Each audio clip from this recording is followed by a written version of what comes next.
अरे बहू, बहू। जी पिताजी। जी पिताजी, मुझे एक बात बताओ कि पूरे दिन तुम कान में रुई लगा के सोती हो क्या अंदर? जी नहीं। तो फिर मेरी आवाज कैसे नहीं सुनी? वो काम कर रही थी किचन में। काम कर रही थी किचन में? कुछ बन गया है नहीं खाने को? जी खाना बना लिया मैंने। और वो नालायक कहाँ गया है? जी मुझे बताकर नहीं गए। बताकर नहीं गया? एक पति दिया है, उससे तुम ये नहीं पूछ सकती, सवाल भी नहीं कर सकती कि तुम जाते कहाँ हो? वो मुझे बता के कब जाते हैं पिताजी। पर मुझे बस एक बात सताई जाती है हर वक्त कि सब कुछ है मेरे पास, दौलत है, ऐसा कोई भी कमी नहीं है जो मेरे पास ना हो, लेकिन तुम मुझे आज तक एक नाती का सुख नहीं दे पाई। बस यही बात मेरे दिमाग में खलती है कि लोग मेरी तरफ देखते हैं कि सूर्य प्रताप के पास इतनी सारी जमीन जायदाद होने के बावजूद आज तक इसके घर में बच्चे की किलकारियां ना गूंजी। पर मैं कुछ कह भी नहीं सकता हूँ। पर मुझे कभी कभी ऐसा लगता है कि संसार से मैं चला ही जाऊं कहीं दूर। और एक वो मेरा नाना है बेटा, ना किसी काम का, ना काज का, दुश्मन अनाज का। पूरे दिन ना उसके पास कोई काम होता है ना कुछ होता है, बस पैसे निकाले सेब में से, जैसे कि पता नहीं मेरे पास खत्ती कर रही है। पैसे निकाले, अपनी शौक मौज की, और ये सारा भार बोझ मेरे जीवन पे उतार कर दिया है। अब मेरी शक्ल क्या देख रही हो? जाओ अंदर और खाना बना लो।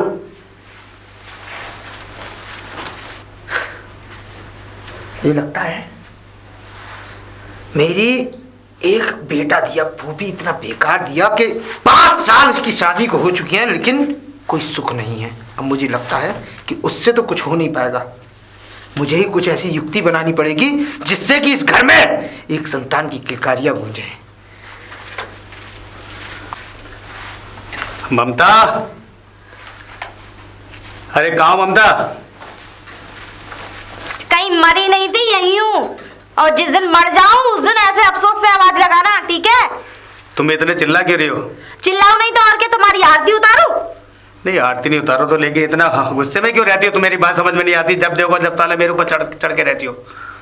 और क्या करूं, तुमको कुछ होता तो है नहीं। तुम्हें पता है आज पिताजी मुझे कितने ताने दे रहे थे कि एक बच्चा नहीं है, ये नहीं है, वो नहीं है। अब बच्चे करना मेरे हाथ में है? कहीं पेड़ पे से निकल रहे बच्चे जो तोड़ के उनकी गोद में डाल दूं?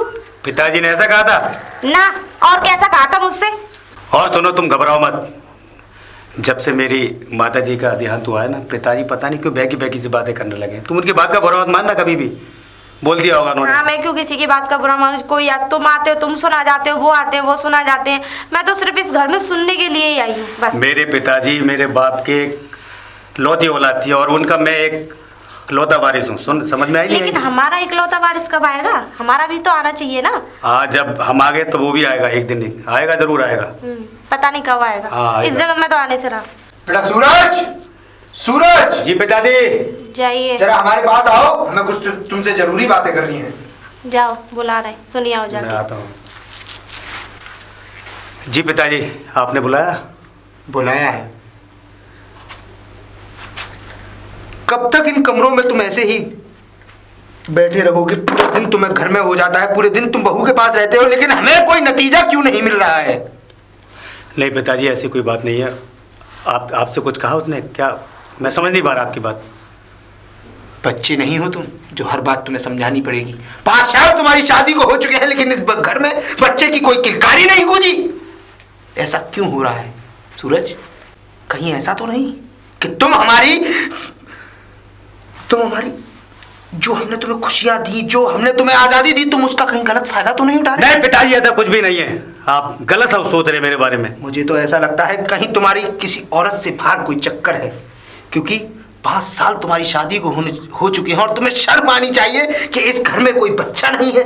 लोग बात हमें किस निगाहों से देखते हैं हम सोच नहीं पाते हैं। पिताजी मुझे समझ में नहीं आ रहा, आप मेरे बारे में पता नहीं क्या क्या शक करते रहते हो।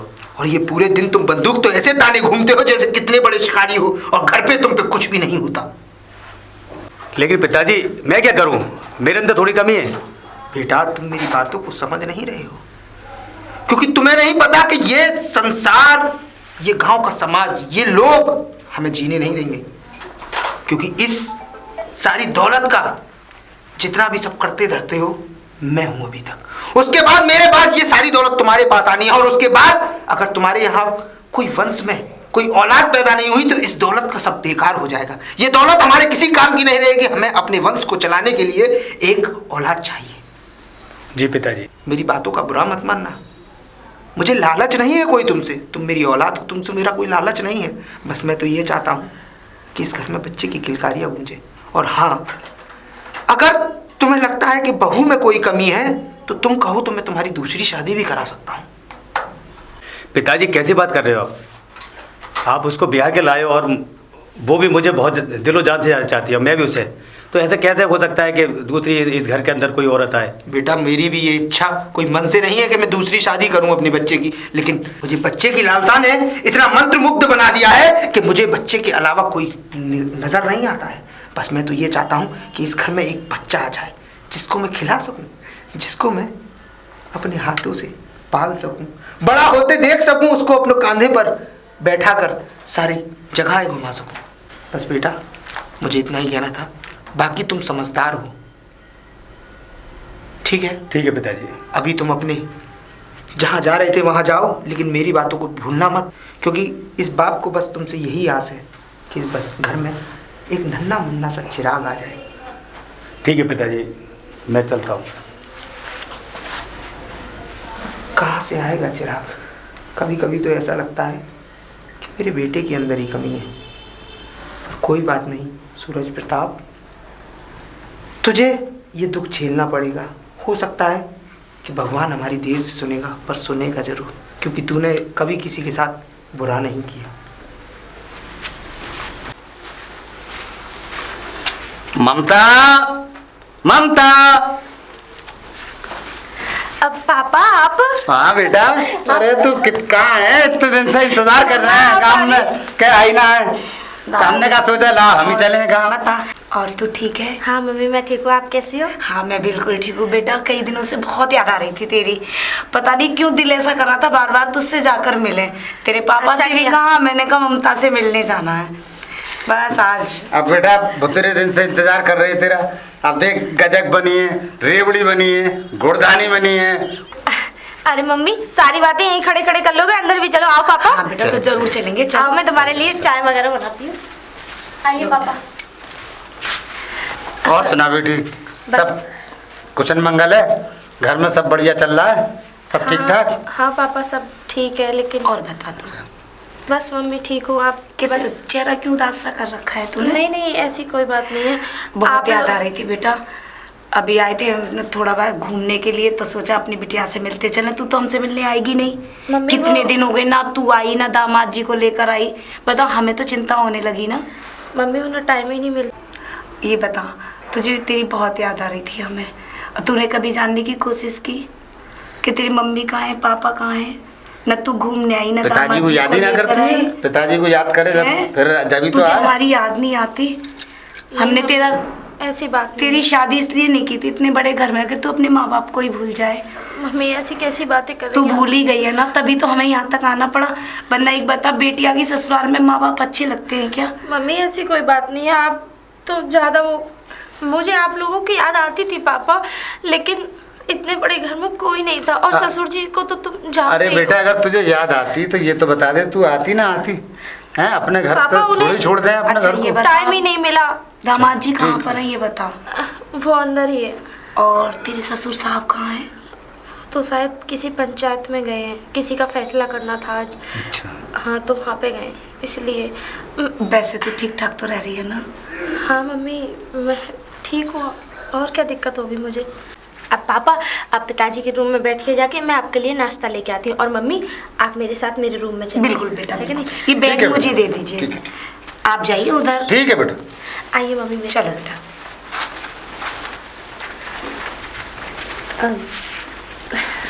और चल बताइए मैं आ गई तेरे रूम में। और अब मम्मी- बता तू, हाँ मैं इस तो बैग को ले उधर रख दे। हाँ, अभी रुको, मैं इस पर रख के आती हूँ। हाँ हाँ रखे। अब तू आजा मेरे पास। अब बता तू ठीक ठाक है ना? हाँ मम्मी मैं तो ठीक हूँ, आप सुनाइए आप कैसे? लेकिन तेरे चेहरे से लगता नहीं ना।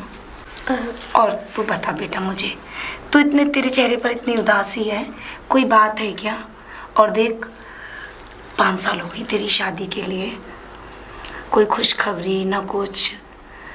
क्या बात है? कोई प्रॉब्लम है तो तू मुझे बताना। मैंने तुझे, तेरी माँ हूँ मैं, और 9 महीने तुझे मैंने अपने पेट में रखा है, पैदा किया, इतना बड़ा किया है। मुझसे ज़्यादा तुझे कोई नहीं जान सकता। कुछ प्रॉब्लम है तो मेरे साथ शेयर करना, बता मुझे। अच्छा एक बात बता, तू मुझसे कुछ छुपा तो नहीं रही ना? क्या दामाद जी तुझे प्यार नहीं करते? नहीं मम्मी, ऐसी कोई बात कोई नहीं। लड़की वड़की का चक्कर तो नहीं है? नहीं नहीं, वो तो बहुत फिर अच्छी फिर है। फिर बात क्या है? इतने दिन हो गए, ना कोई खुशखबरी है, ना कोई आती है ना जाती है, चेहरे पे इतनी उदासी है, क्यों है ये सब? बता तो मुझे, कुछ तो बता। मम्मी वो जब से मेरी शादी हुई है ना, जब से ये बात घर में पता लगी है कि बच्चे नहीं है मेरे पास, तो तभी से इन छोटी छोटी बातों के लिए मुझे टॉर्चर किया जाता है। और तुझे टॉर्चर कौन करता है बेटा? दामाद जी कुछ कहते हैं क्या नहीं तुझसे? नहीं, वो कुछ नहीं कहते, वो तो मुझे बहुत प्यार करते हैं मम्मी, लेकिन ससुर जी मुझे बहुत ज़्यादा टॉर्चर करते हैं मम्मी। मुझसे हर वक्त कहते हैं कि तू हमारे घर को एक बारिश नहीं दे सकती, एक चिराग नहीं दे सकती। मम्मी एक बात बताइए ना, मैं कहाँ से लेके आऊँ बच्चा? अभी मेरे हाथ में तो नहीं है ना। मैं समझ सकती हूँ बेटा, तेरी कोई गलती नहीं है, पर कहते हैं ना बेटियों को सब कुछ सहना पड़ता है। तुझे ये भी पता है मैं तेरे साथ हूँ, रो मत, तू परेशान क्यों होती है? मैं जितना हो सकेगा तेरे लिए करूँगी। तो ये बता, तूने किसी वैद्य को दिखाया, किसी डॉक्टर पे चेकअप वगैरह कराया या नहीं कराया? मम्मी वो मुझे घर से भी नहीं निकलने देते पापा, और इसीलिए मैं आज तक तुम्हारे यहाँ नहीं आई। तो ऐसे कैसे चलेगा बेटा, जब हम किसी को दिखाएंगे ही नहीं?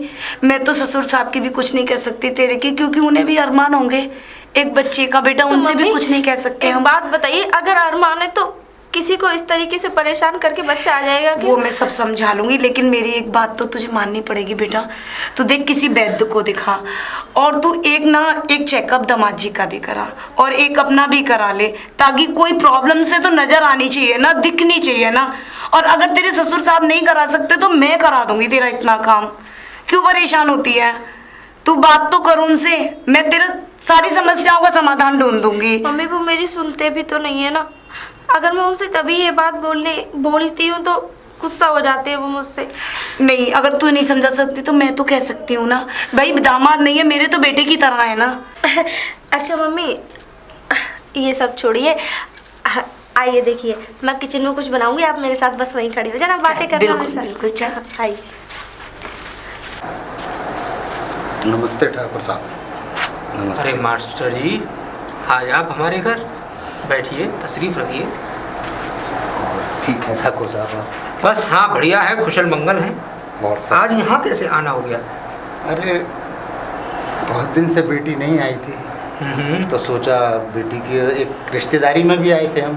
अच्छा, तो अच्छा। वहाँ सोचा कि वो उधर बेटी की तरफ भी होते चले और आप लोगों से नहीं, अच्छा किया। कम से कम इस बहाने आपसे मैं कुछ बातें भी करना चाहता था। मैं भी चाहता था कि मास्टर जी आ जाएं तो मैं उनसे कुछ बातें कर लूं, क्योंकि मैं आ नहीं पा रहा था। हाँ, करिए। अब मास्टर जी, हाँ, आप तो जानते हैं कि ये दुनिया, ये समाज ऐसे जीने नहीं देता है। देखिए, हम अपने बाप की इकलौती औलाद थे, और हमारे पास भी ऊपर वाली की कृपा से इकलौती औलाद है। और जमीन जायदाद और हमारे घर बार के बारे में आपको सब पता ही है मालूम कि है। हम हर बात से संपूर्ण हैं। केवल आपकी पिताजी और हमारे पिताजी की जो उन्होंने, जब ये बच्चे पैदा हुए थे तो उन्होंने हम लोगों के सामने एक ऐसा प्रस्ताव रखा था कि इन बच्चों की शादी हो जानी चाहिए। मेरे ऊपर कंधे पे हाथ रख के हमारे पिताजी ने कहा था कि बेटा सूर्य प्रताप, जब तक तुम जीवन भर जियोगे मास्टर साहब के पिताजी का एहसान नहीं भूलोगे, क्योंकि आपके पिता का एहसान हमारे पिताजी पर था, क्योंकि उन्होंने हमारे पिताजी की जान बचाई थी। इसीलिए उन्होंने ये प्रस्ताव रखा कि इन बच्चों की शादी तुम्हें करनी है। मैंने उस प्रस्ताव को ठुकराया नहीं। आपकी गरीबी को देखते हुए भी मैंने अपने बच्चों की शादी आपकी बेटी से। ठाकुर साहब आपकी कृपा है, मानते हैं हम इस बात को, लेकिन मगर बताइए आगे की समस्या बताइए, क्या दिक्कत क्या है? आपको नहीं पता, आप जानते ही हैं कि बिना औलाद के ये संसार सुनना है। आपकी बेटी की शादी को 5 साल हो चुके हैं, 5 साल, और 5 साल के अंदर इस घर में कोई किलकारियां नहीं गूंजी। इस बात का सबसे बड़ी ठेस पहुंचती है हमारे दिल पे नहीं तो ठाकुर साहब वो हमारी ही बेटी जिम्मेदार है। हमने तो अपनी बेटी को जो संस्कार दिए उसके संस्कारों में कोई कमी हो तो बताइए। संस्कार संस्कार, ये संस्कारों का हम क्या करें जब इस घर में कोई संतान ही नहीं होगी। देखिए मास्टर जी, हमारी मुंजड़ियों में अभी इतनी धमक कम नहीं हुई कि हम अपने बच्चे की दोबारा शादी न कर सके। ये क्या कह रहे हैं ठाकुर साहब, दूसरी शादी? आप कैसी बात कर रहे हैं ठाकुर साहब? हमारी समाज में इतनी इज्जत है, हमारे गांव में हमारी क्या इज्जत रह जाएगी? आप बताइए ठाकुर साहब। देखिए मास्टर जी, ठाकुर सूर्य प्रताप बस इतना जानता है कि इस घर को संतान चाहिए, और संतान के लिए ठाकुर सूर्य प्रताप कुछ भी कर सकता है, चाहे उसको अपने बेटे की दोबारा शादी ही क्यों ना करनी पड़े। और हाँ, भोजन कर लिया आपने, और ना भी किया हो तो कोई परेशानी वाली बात नहीं है। आप यहाँ से अपनी बेटी को लेकर अपने घर जाएं, उसी में सबकी भलाई है। मैं नहीं चाहता हूँ कि ये पूरी जितनी भी मैं आपके साथ कुछ बुरा करूं, आपको धक्के मार के इस घर से बाहर निकालूं और ये पूरा समाज देखे, उसमें आपकी थू ज्यादा है। इसलिए चुपचाप अपनी बेटी को लेकर यहाँ से चले जाइए।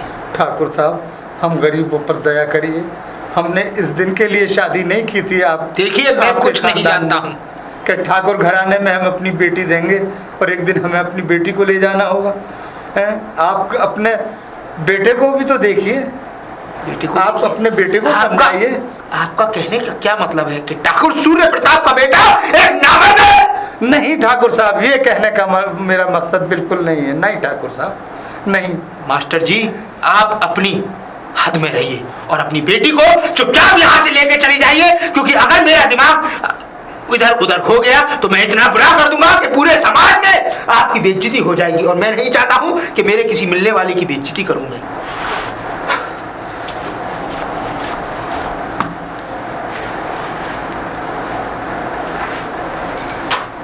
क्या सोचा था, क्या हुआ ये? ठाकुर साहब ने क्या कर दिया ये? कैसे इतनी जल्दी फैसले ऐसे ले लिए? अरे कुछ तो सोचा होता हम गरीबों की इज्जत के बारे में। बहू जी पिताजी। जी पिताजी, ऐसा करो, अपना सामान जितना भी है सब बांधो और यहाँ से इस शकल को दफा कर दो। चलो। नमस्ते चौधरी साहब। पिताजी, मैं कहाँ जाऊंगी पिताजी? कहाँ जाओगी? तुम्हें नहीं पता, जब मेरे घर में मुझे एक औलाद का सुख नहीं मिल सकता तो मुझे इस घर में तुम्हारी कोई जरूरत नहीं। चौधरी साहब, बात को समझने की कोशिश तो कीजिए, आप इतना गर्म क्यों हो रहे हैं? बहन जी, मैं आपकी बहुत इज्जत करता हूँ और 5 साल से दुनिया को और समाज को समझते हुए मैंने इस बहू को अपने घर में रखा, लेकिन अब मेरी सारी हदें, सारी सीमाएं पार हो चुकी हैं। मैं अब इस औरत को घर में नहीं रख सकता। पर आप मेरी बात तो सुनिए चौधरी साहब, आप इतना मेरी बच्ची पे भड़क रहे हैं। आपने 5 साल में मेरी बच्ची को कहीं दिखाया? आपने किसी वैद्य को दिखाया, किसी डॉक्टर को दिखाया? ये क्या कम था कि इस भरे पूरे परिवार में एक गरीब परिवार की लड़की को हमने अपने घर में लेके आए और उसके बाद हमने अपनी बेटे की शादी ना चाहते हुए भी इस लड़की से की।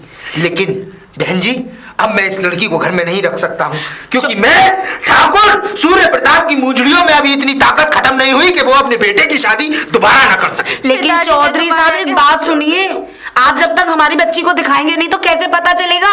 आज ना आपने अपने बेटे को दिखाया है, आप अपने बेटे को भी दिखाइए ना, मेरी बेटी को भी चेकअप कराइए। आपका कहने का क्या मतलब है कि जो मैं कहना चाह रही हूं, प्रताप का लड़का सूरज एक नामर्द है? ऐसा नहीं हो सकता, क्योंकि ठाकुर सूर्य प्रताप अपने खून के लिए जीता था।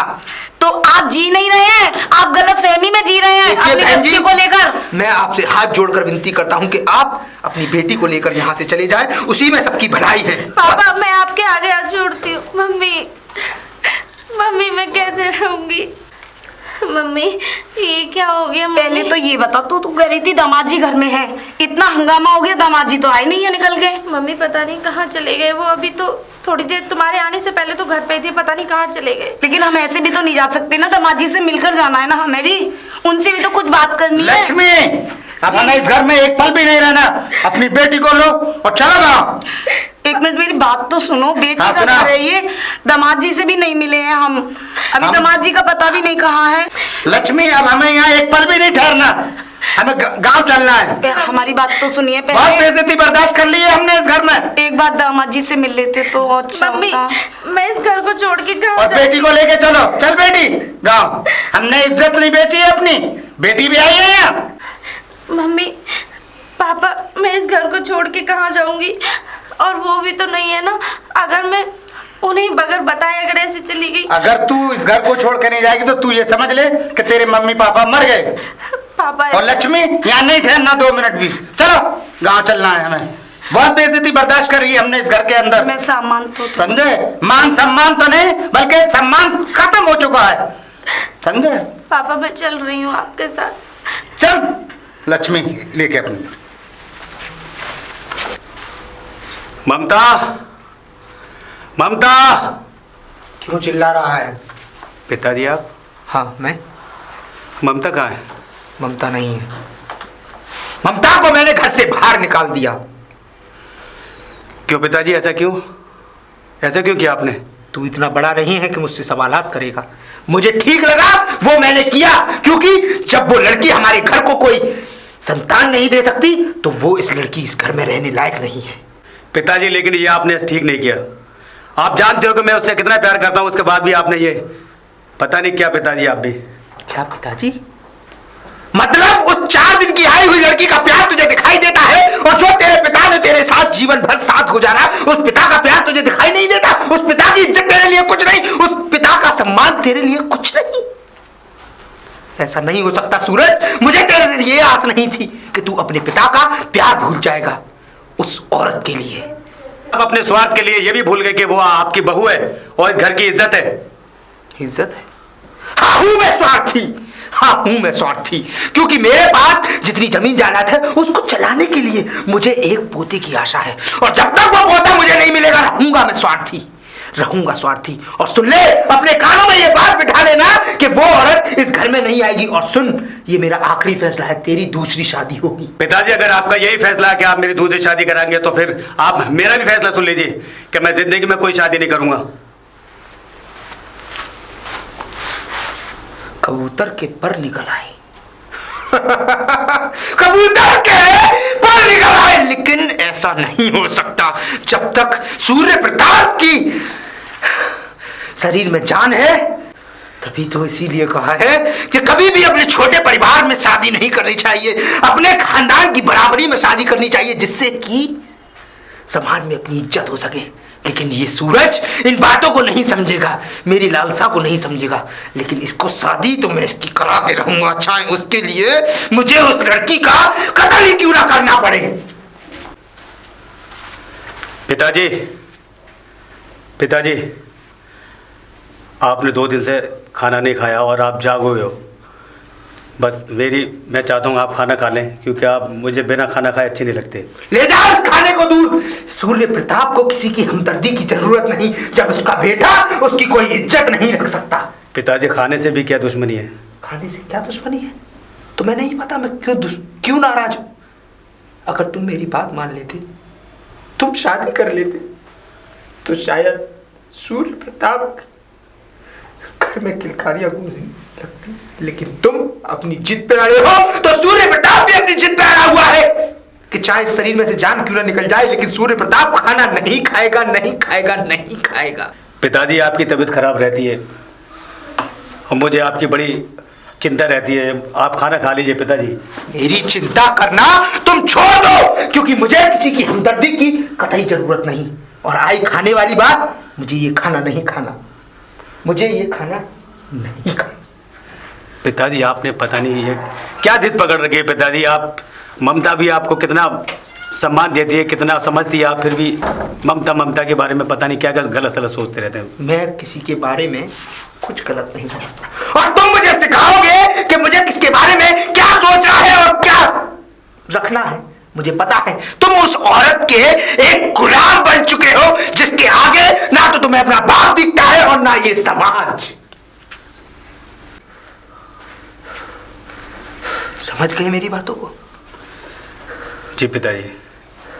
अब मेरा आखिरी फैसला यही है कि जब तक तेरी शादी नहीं हो जाएगी, जब तक मैं अन्न का दाना अपने मुंह में नहीं लूंगा। मैं खाना जब ही खाऊंगा जब तक तू शादी के लिए तैयार नहीं हो जाता। ठीक है पिताजी, अगर आपकी यही जिद है तो फिर मेरी भी शर्त सुन लीजिए, मैं उससे 1 साल बाद शादी करूँगा। तू शादी करेगा? हाँ पिताजी। मेरा बेटा शादी करेगा, अपनी बाप की इच्छाओं को संपूर्ण करेगा। ठीक है, मैं ये खाना खा ले। देखिए पिताजी, मैं अपने हाथ से खिलाऊंगा आपको। बिल्कुल बेटा।